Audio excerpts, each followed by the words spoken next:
ঘুগুনি আমি খাই আছোঁ অ'কে কালাৰটো ইমান ঠিক হোৱা নাই অলপ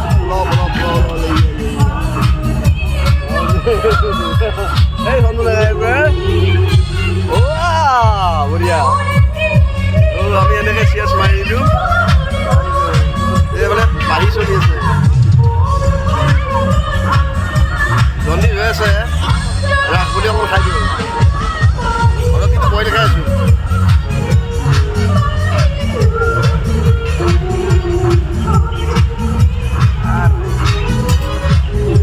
আলু